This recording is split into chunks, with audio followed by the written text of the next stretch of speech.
Welcome back to my channel Taslima's cooking studio.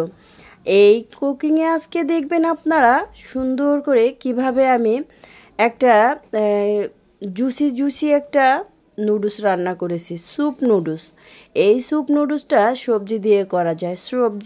Soup নুডলসটা খেতে খুবই টেস্টি এবং মজাদার।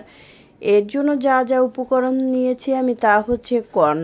ছোট বেবি কর্নগুলো এখন শীতের সিজন যেহেতু কিনতে পাওয়া যায়, তো এই কর্নগুলো আমি নিয়ে নিয়েছি। তো এখান থেকে কিছু কর্ন ছুটিয়ে নিব, ভুট্টা যেটাকে বলে।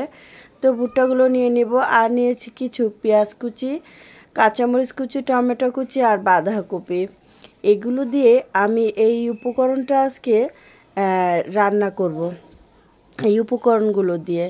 তো দেখুন, আমি যেটা বলতে চাচ্ছি, আমরা ঘরোয়াভাবে যে জিনিসগুলো তৈরি করে খাই সেগুলোর মধ্যে টেস্ট আলাদা এবং স্বাস্থ্য ঝুঁকিটা কম থাকে। যে বাইরের খাবারের ভিতরে টেস্টিং সল্ট থাকে, আরও আদার্স জিনিস থাকে, সেগুলো আসলে শরীরের জন্য ভালো না। তো আমি আরেকটা মোবাইল দিয়ে ভিডিও করে দেখছি যে আসলে ভিডিও করার সময় কেমন কি হয়।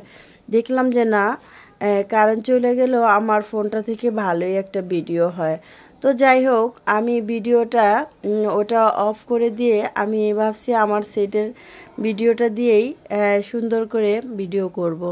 তো আমি কিছুক্ষণ পরেই আমি আজকে রান্না করব হচ্ছে কিছুক্ষণ পরে আমাদের চুলায়, সেটা হচ্ছে কারেন্টের চুলা, তো ইঞ্জেকশনও বলে অনেকে। তো কারেন্টের চুলায় আমি রান্নাটা করব। তো নিয়েছি, বাসায় ছিল নুডলস, এরকম 4টা টুকরা নিলাম। তো 4 টুকরা নুডলসে আমি পানি আগে থেকেই গরম করে রেখেছি। সেই গরম পানির মধ্যে সুন্দর করে সাজিয়ে গুজিয়ে একবারে দিয়ে দিব। তাতে হয় কি, বলক চলে আসলে সেদ্ধটাও ভালো হয়। সবগুলো উপকরণ একসাথ করে দিয়ে দেব।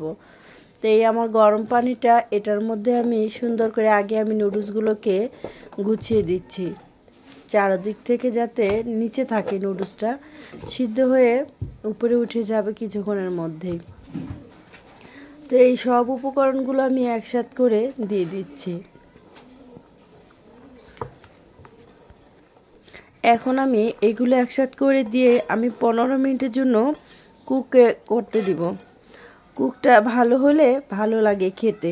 আর এটা অবশ্যই একটু হালকা ভিজা ভিজা গা মাখা ওরকম না, আর একটু বেশি ঝোল ঝোল থাকবে, যাতে একবার আঠা লেগে না যায়। দেখুন কত সুন্দর করে সিদ্ধ হয়ে গিয়েছে 15 মিনিটের মধ্যেই। তো এটা ঝটপট করে রান্না করা যায়। আমার বাসায় একটা দেশি মুরগির ডিম আছে। আপনারা যারা আমার ভিডিও রেগুলার দেখেন তারা তো অবশ্যই দেখেন যে আমার বাসায় একটা মুরগি আছে, ও কন্টিনিউ ডিম দেয়। তো আমি এটার মধ্যে কিন্তু কোনো লবণ দেইনি আগে লবণ দিলে হয় কি, নুডলসের ভিতরে বেশি ঢুকে যায়। এর জন্য আমি একটু দেরি করে দিলাম। তো যাই হোক, এরপর ডিমটাকে ফেটে সুন্দর করে আমি ওর উপরে দিয়ে দিলাম, নুডলসের উপরে। কি সুন্দর একটা জুসি ভাব চলে আসছে। তবে আমার বাসায় আনা ছিল স্যুপ, সেই স্যুপটাকে আমি গুলিয়ে কিছুক্ষণ পরে দিব। এটা কত সুন্দর করে ডিমটা সিদ্ধ হয়ে গেছে। সিদ্ধ হওয়ার পরে আমি আমার স্যুপটা দিব। এখন উপর দিয়ে আমি আমার স্যুপটাকে ঢেলে দিলাম। একটু হালকা করে নাড়াচাড়া করব, কিছুক্ষণের ভিতরেই নামিয়ে ফেলবো।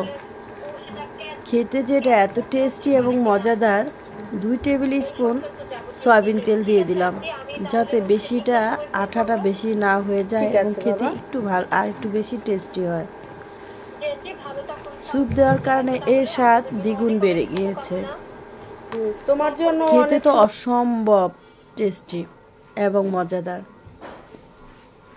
এইটা শীতের দিনে সকালবেলা গরম গরম খাবেন, যেমন শরীর স্বাস্থ্যটার জন্য ভালো উপকার, তারপরে আবার খেতেও ভালো লাগে। আমি তো বরাবরই গরম খেতে পছন্দ করি, গরম আর ঝাল দুইটাই আমার ফেভারিট। তো যাই হোক, আজকের মতো এই পর্যন্তই। তো ফের কখনো ফিরে আসবো নতুন কোনো একটা ভিডিও নিয়ে। আসসালামু আলাইকুম।